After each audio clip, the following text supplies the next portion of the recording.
Hey guys, it's Shelby, otherwise known as Shelbizleee here on YouTube, and I apologize if the title seemed a little clickbaity, but I want you to stay tuned to what this is. I'm not going to be showing a bunch of products and items I bought on Black Friday, but I'm actually going to be talking a little bit about consumerism and what I think about it. So let's just go ahead and jump right into this. I wanted to say that, as a disclaimer, I used to love Black Friday. I used to look forward to Black Friday. My whole family is full of people who just love to shop needlessly, and Black Friday, being so close to Christmas, just gave us even more reason to go shopping. And I used to be the one that was like, I don't care if the doors open at 4 a.m., we're gonna get up and go. But of course, that was back when it was still Black Friday, before now it's started to kind of become Black Thursday. And originally the reason I started to have a disdain towards Black Friday is because it became Black Thursday, and I just think it's really sad that we don't often take time to relax and spend time with the people in our lives that matter. And I just thought that Thanksgiving was that time, that like one day out of the year really, where you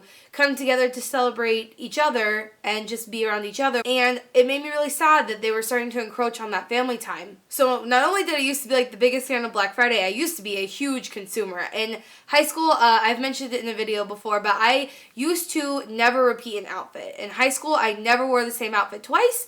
And as a result of that, I won Best Dressed in my graduating class, which is very different than who I am now, so we're gonna get into that. And don't get me wrong, I still think expressing yourself through your outfits and things like that is really cool. It's just, I've learned a lot of things throughout my last few years that have changed my perspective on the world and consumerism in general. After a little bit of education and a little bit of consciousness, I started to realize that never wearing the same outfit twice doesn't align with my values. Let me go ahead and break down where this all started. So one of my assignments in college was we had to come up with a number of products. I think there was like, you had to come up with a food item, a tech item, a clothing item. There were different things, okay? And we had to track down their supply chain. And what that means is like, I picked my iPhone, I picked my Patagonia jacket, and I picked, I think, Freebirds, maybe burritos. I'm not sure. I don't remember the food part. That wasn't the part that like stuck with me the most. I remember I had to research these things and find out where the materials that went into making them come from, who makes them, where the manufacturers are, and things like that. And first of all, I will say it was really difficult to find it on these companies' websites, probably because they don't want you guys to know how horrible conditions that their employees work in. So that was the first thing I noticed. Another thing I noticed is that a lot of these products were mined not here in the United States where I bought it, not even in this part of the world. Parts of your iPhone come from places over in the Middle East, places in China, and they are manufactured overseas. And I kind of knew a lot of that, but I didn't understand the impacts of what goes into making these things. So a lot of people think of waste as post-consumption. So you buy a phone, and when you get ready to get rid of it, you can throw it away, which is very irresponsible. Please don't do that. But you can throw it away, and that's kind of what we think of as waste, right? So what this project taught me is a lot of waste is actually generated before you even buy the product. And there is a video called The Story of Stuff that can actually explain this a lot better. And I want to insert a clip right here of a minute or so of the supply chain process. And this really puts things into perspective for me. I was thinking about this the other day. I was walking to work and I wanted to listen to the news, so I popped into a Radio Shack to buy a radio. I found this cute little green radio for $4.99.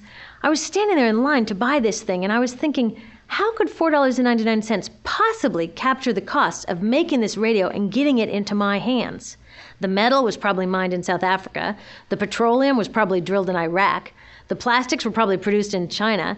And maybe the whole thing was assembled by some 15-year-old in a maquiladora in Mexico.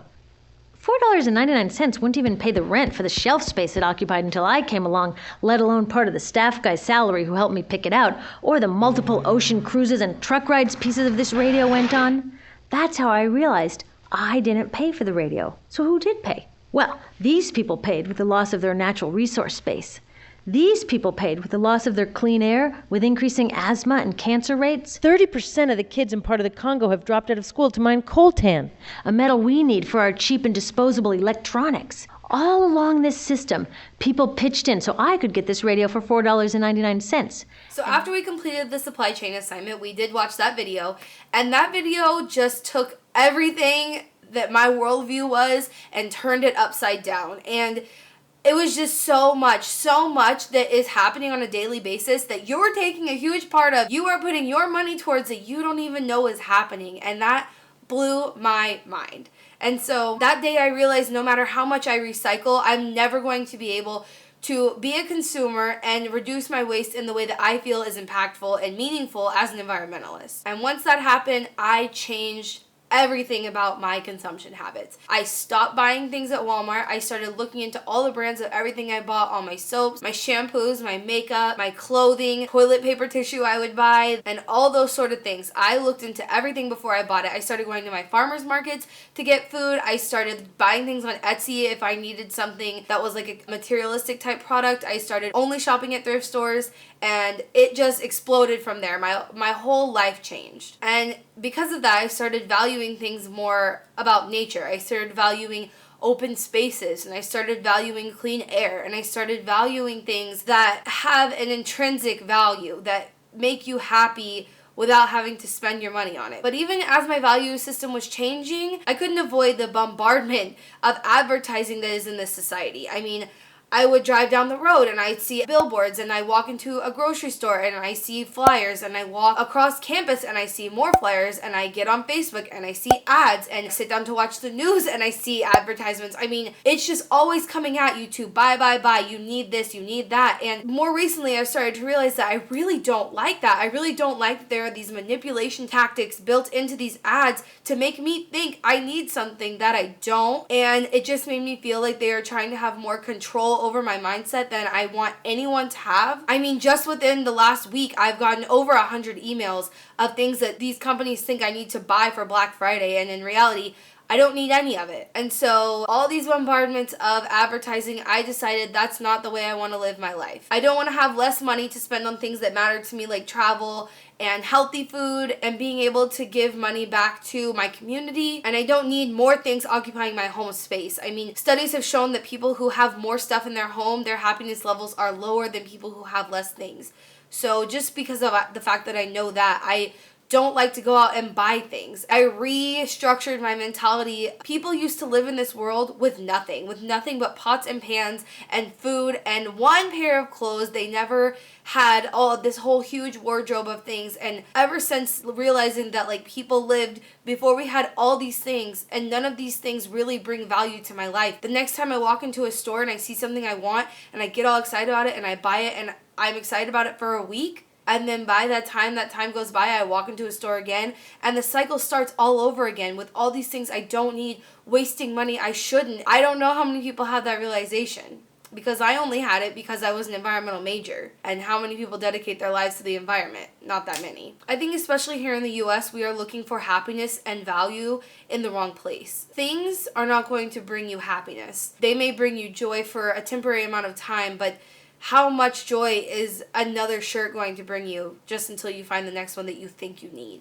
You know, valuing things like community and family and time outside, the beauty of just nature, thinking about things that are bigger than yourself, I think can bring you so much more happiness than just things in your closet. I think my most recent pastime, dumpster diving, is a great way to refocus your energy, not on shopping, but in saving things from the landfill, because once they're already in the dumpster, you can't stop someone from consuming that item. It's already in the trash. So that's another way that you can combat that. I've really enjoyed it. It's been a great joy for me. And other than that, I really encourage you guys. I know I shared a clip of the story of stuff in this video, but please, I'll leave the link in the description below. It is so informative, and it is so good at taking these things that are so big and just bringing it down to a view that helps you understand the whole process.